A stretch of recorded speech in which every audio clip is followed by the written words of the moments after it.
Time लिख रहा है रेड कलर से।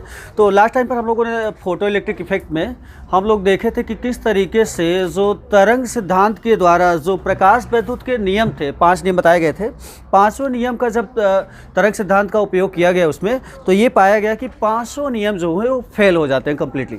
ठीक है, तो इसके बाद इन नियमों को प्रूव करने के लिए, इन नियमों को सही करने के लिए या प्रकाश वैद्युत के नियमों को सत्यापित करने के लिए आइंस्टीन आए। ठीक है, तो आइंस्टीन ने एक नई थ्योरी को कंसिडर करके, प्लैंक के क्वांटम नियम को कंसिडर करके इन सारे नियमों की सही एक्सप्लेनेशन दी। ठीक है, और उसके लिए उन्होंने एक इक्वेशन डेराइव किया, एक इक्वेशन की मतलब कि इस तरीके से संरचना की, जिस इक्वेशन का नाम दिया गया आइंस्टीन का प्रकाश वैद्युत समीकरण। ठीक है, तो नेक्स्ट हेडिंग आप लोग कर लीजिए, इसी पर हम लोग आज चर्चा करेंगे। तो आइंस्टीन का प्रकाश वैद्युत समीकरण, हेडिंग कीजिएगा आइंस्टीन का प्रकाश वैद्युत समीकरण, प्रकाश वैद्युत समीकरण,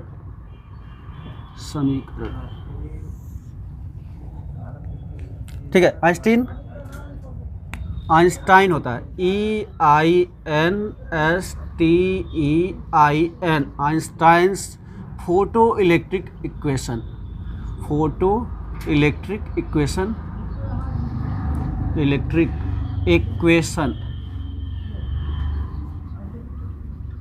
ठीक है, आइंस्टीन्स फोटो इलेक्ट्रिक इक्वेशन या आइंस्टीन का प्रकाश वैद्युत समीकरण।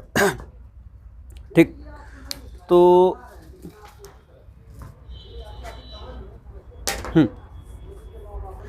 आइंस्टीन ने इस इक्वेशन को सॉल्व किया प्लैंक के क्वांटम नियम की सहायता से।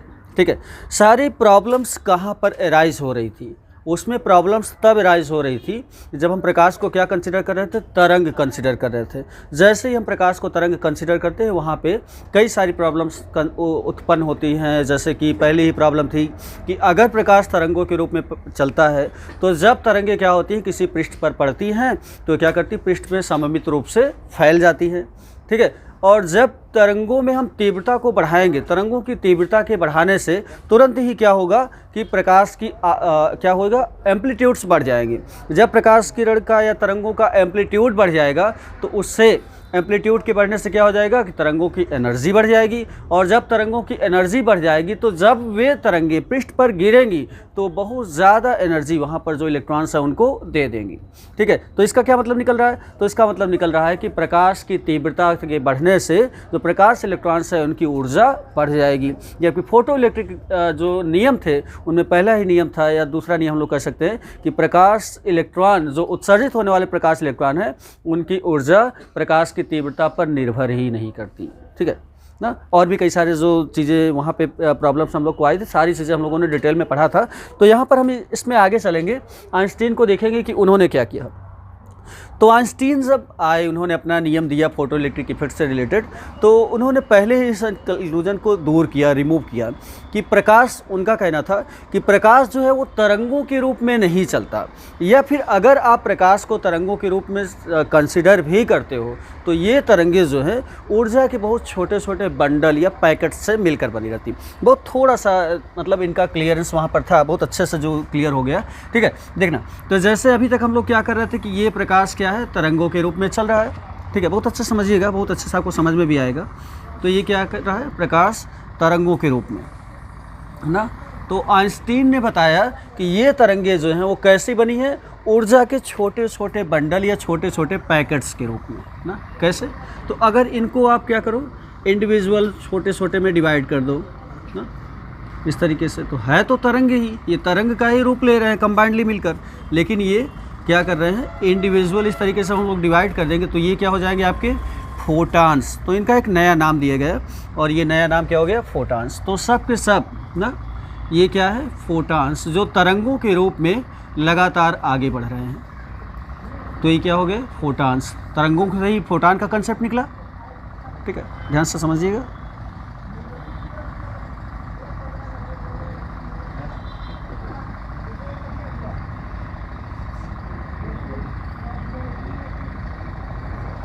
ना, ये हो गया। तो तरंग सिद्धांत से ही आइंस्टीन ने इस चीज़ को बताने की कोशिश की। उन्होंने कहा कि जो तरंग है वो फोटान्स के रूप में चलती है ना। और फोटान्स क्या होते हैं? फोटान्स ऊर्जा के छोटे छोटे बंडल या छोटे छोटे पैकेट होते हैं जो ऊर्जा को क्या करते हैं, ग्रहण करके फिर वो तरंगों के रूप में आगे बढ़ते हैं। ठीक है, क्योंकि एक दो फोटान, इसमें तो कई सारे फोटान्स होते हैं। हाँ, नहीं, है तो ऐसा ही कि फोटान्स जो आ रहे हैं ऊर्जा के छोटे छोटे पैकेट के रूप में ही आ रहे हैं ना, ऐसे आप कंसिडर कर सकते हो। तो उन्होंने बताया कि जो ये फोटान्स है उनकी एक फिक्स ऊर्जा होती है। तो ये जो फोटान्स की एनर्जी होती है E बराबर ये होता है आपका एस न्यू, जहाँ पे एस क्या है आपका प्लैंक कांस्टेंट, जहाँ पे एस क्या है प्लैंक नियतांक, प्लैंक नियतांक। और इसकी जो वैल्यू होती है 6.67 इंटू 10 पावर -34 जूल सेकेंड। ठीक है, और न्यू क्या है आपका? न्यू जो है वो क्या है? प्रकाश की आवृत्ति। ध्यान से देखिएगा ना। तो अब जो कुछ कंसेप्ट्स थे वो क्लियर होने स्टार्ट हुए। तो पहले कंसेप्ट क्लियर होने से पहले हम लोग आइंस्टीन के द्वारा जो प्रकाश वैद्युत समीकरण बनाया गया उसको डेरिवेशन करेंगे। तो आइंस्टीन ने क्या बताया? तो आइंस्टीन ने बताया कि ऊर्जा जो है प्रकाश के छोटे छोटे बंडलों के रूप में चलती है ना। इन बंडलों को हम लोग क्या कहते हैं? क्वांटा कहते हैं। और एक क्वांटा या हिंदी में या इंग्लिश में इसे हम लोग फोटान कहते हैं। फोटान, ध्यान दीजिएगा, प्रोटान नहीं, ये फोटान है ना। फोटान या क्वांटा एनर्जी के ये क्या होते हैं? Bundle of energy. ये होता है आपका बंडल ऑफ एनर्जी, ऊर्जा के पैकेट ना, एनर्जी, बंडल ऑफ एनर्जी। तो ये फोटान जो होते हैं बंडल ऑफ एनर्जी होते हैं और इनकी ऊर्जा कितनी होती है? E बराबर एस न्यू के बराबर होती है। आइंस्टीन ने बताया कि जैसे ही ये फोटान किसी सरफेस पे गिरते हैं, ठीक है, तो एक फोटान केवल एक इलेक्ट्रॉन के द्वारा, ध्यान दीजिएगा ना, एक फोटान एक सिंगल इलेक्ट्रॉन के द्वारा अवशोषित कर लिया जाता है। और वो सिंगल इलेक्ट्रॉन क्या करता है? तो फोटान की जो एनर्जी है, ध्यान दीजिएगा, फोटान की कुछ एनर्जी उस इलेक्ट्रॉन को उस पृष्ठ से बाहर निकलने के काम आती है और शेष बची हुई एनर्जी के साथ इलेक्ट्रॉन क्या करता है? निकलता है बाहर। तो इलेक्ट्रॉन की गतिज ऊर्जा हो जाती है। ठीक है, उन्होंने कहा कि अगर आप फोटान की एनर्जी को एस न्यू कंसिडर करते हो ना, एस न्यू, तो फोटान की एनर्जी को अगर एस न्यू कंसिडर करते हो तो एस न्यू एनर्जी जो है, एस न्यू एनर्जी ना, तो ये दो पार्ट में खर्च होगी। पहला तो ये क्या करेगी? इलेक्ट्रॉन को आवश्यक ऊर्जा देगी जिससे कि वो पृथ्वी के सरफेस से बाहर निकल पाए। और इस आवश्यक ऊर्जा को हम लोग क्या नाम देते हैं? कार्यफलन ना। इलेक्ट्रॉन को दी हुई वह न्यूनतम ऊर्जा जिससे वह सफलतापूर्वक क्या करे? अपने पृष्ठ को छोड़ सके या पृष्ठ से बाहर आ सके, तो उसे हम लोग क्या कहते हैं? कार्यफलन। ठीक है, तो कार्यफलन कितना हो गया आपका? W। तो एस न्यू, ध्यान दीजिएगा, तो पूरी फोटान की ऊर्जा जो है वो खर्च हो रही कहाँ पे? पहला कुछ एनर्जी तो जाएगी इलेक्ट्रॉन को आवश्यक कार्यफलन प्रदान कराने में, प्लस बची हुई एनर्जी जो होगी वो इलेक्ट्रॉन को काइनेटिक एनर्जी के रूप में मिल जाएगी। तो ये क्या हो गई? E K, kinetic energy of electron. ठीक है, तो यहाँ से जब हम लोग इक्वेशन बनाते हैं तो E K is equal to क्या मिल जाएगा हमारे पास? तो E K ना, तो W को इधर भेज देंगे हम लोग, तो क्या हो जाएगा? S nu minus W। E K बराबर एस न्यू माइनस W। अब अगर आपको ध्यान हो तो जब मैंने आपको कार्यफलन पढ़ाया था तो वहाँ मैंने आपको एक इक्वेशन बनाया था इसी प्रकार का। तो इक्वेशन क्या था आपके पास? तो इक्वेशन था आपके पास E K is equal to क्या था? A into nu minus B, A nu minus B ना। ये क्या था? प्रकाश वैद्युत फलन के लिए हम लोगों ने एक इक्वेशन बनाया हुआ था। तो इस इक्वेशन की अगर हम इस इक्वेशन से कंपेयर कर रहे हैं तो इस केस में बी आपका क्या है? बी आपका क्या है? W, यानी कार्यफलन। तो बी हमारा क्या है? बी हमारा है बी बराबर W बराबर कार्यफलन, कार्यफलन। ठीक है, तो कार्यफलन को हम लोग यहाँ पर बता दे रहे हैं कि ये हमारा क्या होता है? कार्यफलन होता है। ठीक है, तो अब अगर ना, तो कार्यफलन क्या है? कि इलेक्ट्रॉनों को दी जाने वाली वह न्यूनतम ऊर्जा जिससे इलेक्ट्रॉन क्या करते हैं? पृष्ठ से बाहर आ सकते हैं ना। तो यदि प्रकाश की देहली आवृत्ति हम लोग कितनी कंसिडर कर लें, आवृत्ति न्यू नॉट हो, न्यू नॉट तो प्रकाश की आवृत्ति थी, न्यू नॉट को हम लोग क्या कर रहे हैं, देहली आवृत्ति। तो कार्यफलन हमारा क्या हो जाएगा, तो यह तब जो कार्यफलन होगा W, तो W बराबर आपका क्या हो जाएगा, S इंटू न्यू नॉट ना, एस न्यू नॉट। जैसे एच न्यू के टर्म में हम एनर्जी को बताए हैं, इसी तरीके से W भी हमारा कार्यफलन एक प्रकार की एनर्जी है, तो उसे एस न्यू नॉट के टर्म में बताएंगे। क्यों, क्योंकि जब कार्यफलन W यानी एनर्जी कार्यफलन के बराबर होगी तो उस समय जो फ्रीक्वेंसी हमारी क्या होगी, थ्रेशोल्ड फ्रीक्वेंसी के बराबर होगी। ठीक है, तो एच न्यू नॉट हो गया। तो जब एच न्यू नॉट को हम लोग यहाँ पे पुट करेंगे B या W की जगह पे ना, तो इससे कोई इक्वेशन दे दीजिए आप, इक्वेशन नंबर यहाँ पे 1 कंसिडर कर लीजिए ना। तो पुटिंग इन इक्वेशन 1, तो पुटिंग इन इक्वेशन 1 में पुट कर दीजिए। जब 1 में पुट करेंगे तो आपको मिलेगा कितना, तो ये सारी चीज़ें आप इरेज कर दीजिए, यहाँ पर आपको ज़रूरत नहीं है। ये तो फोटॉन्स कैसे क्या होते हैं उसको मैं समझा रहा था आपको। ठीक है,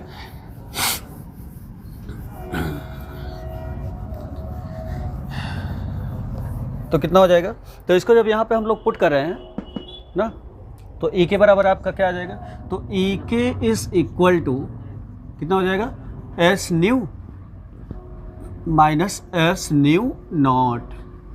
ठीक है, तो यदि उत्सर्जित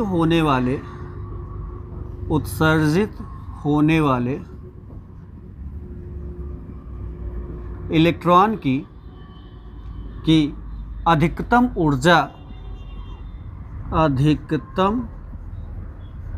ऊर्जा कितना हो, अधिकतम गतिज ऊर्जा,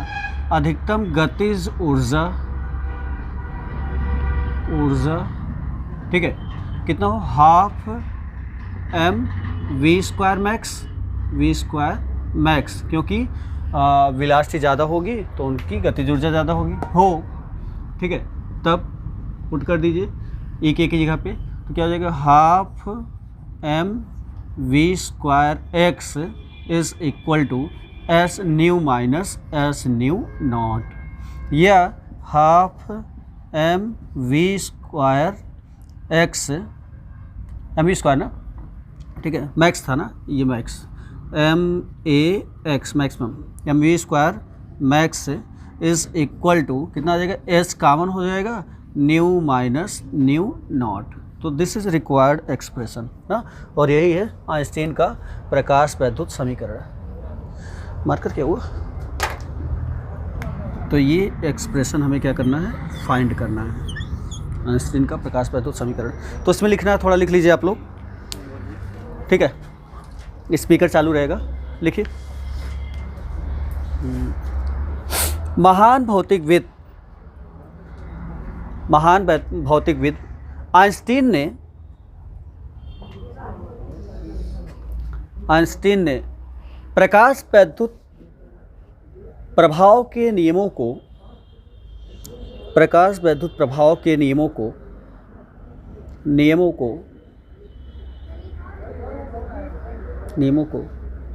प्लांक के क्वांटम नियम की सहायता से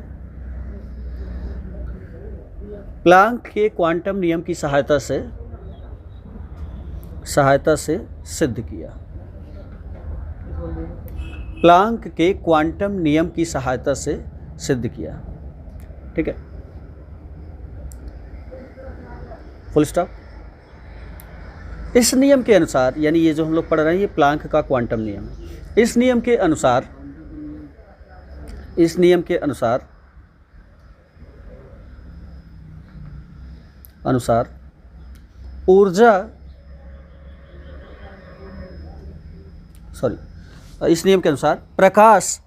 प्रकाश ऊर्जा के छोटे छोटे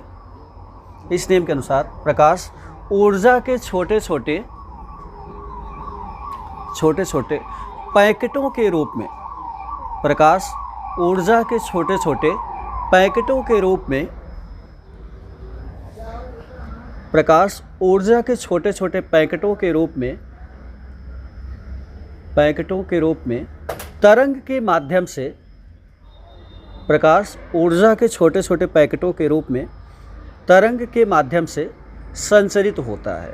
ध्यान दीजिएगा, यहाँ पर हम लोग केवल जो पैकेट बंडल ऑफ एनर्जी है उसी की बात करेंगे ना। प्रकाश ऊर्जा के छोटे छोटे पैकेटों के रूप में तरंग के माध्यम से संचरित होता है। ठीक, फुल स्टॉप। इन पैकेटों को या ऊर्जा के इन पैकेटों को फोटान कहा जाता है। ऊर्जा के इन पैकेटों को फोटान कहा जाता है। फोटान कहा जाता है, जहां प्रत्येक फोटान की ऊर्जा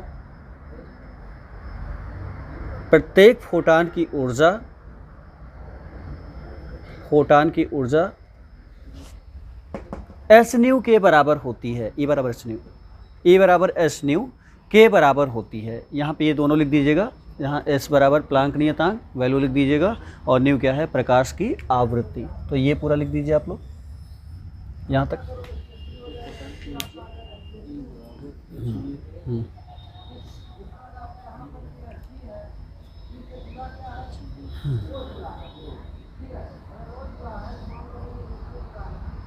हो गया। अब उसमें लिखिए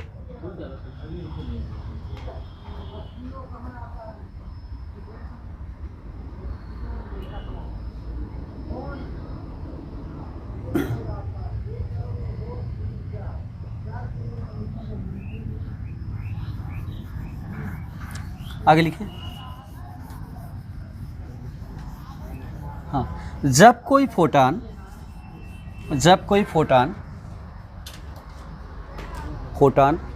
धातु के पृष्ठ पर गिरता है,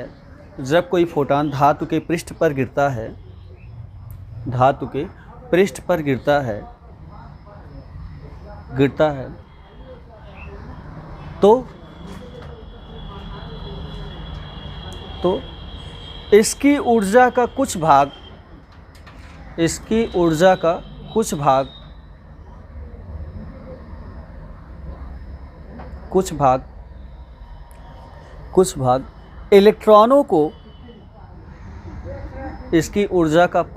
इलेक्ट्रॉनों को पृष्ठ से निकलने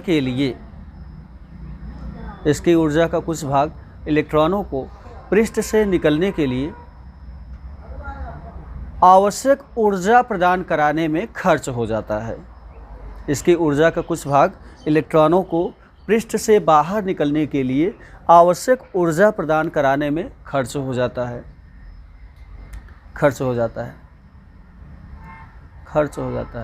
फुल स्टॉप। इस आवश्यक ऊर्जा को धातु का कार्यफलन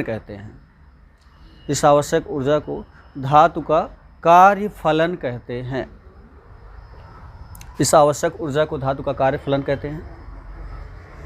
कार्यफलन कहते हैं। ठीक है।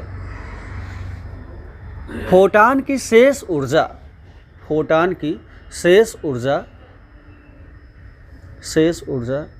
इलेक्ट्रॉनों को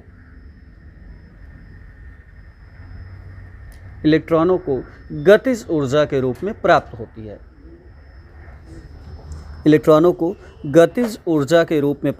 है। तथा इलेक्ट्रॉन इस गतिज ऊर्जा के रूप में प्राप्त होती है तथा इलेक्ट्रॉन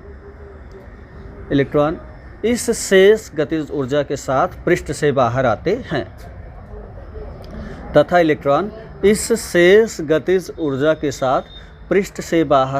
हैं।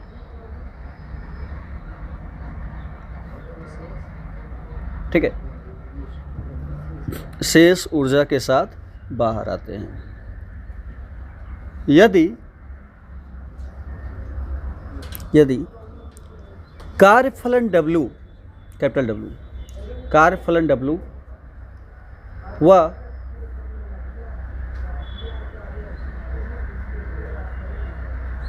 व इलेक्ट्रॉन की गतिज ऊर्जा EK हो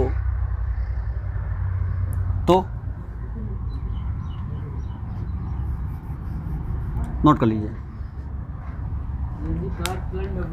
तथा इलेक्ट्रॉन की गतिज ऊर्जा E के सफिक्स में क्या लिखिएगा, तो ये क्या हो जाएगा, समीकरण न से तुलना करने पर हमें क्या मिला है, तो हमें मिला है B बराबर W, ठीक है, कार्यफलन। नोट कर लीजिए पूरा यहाँ से S nu is equal to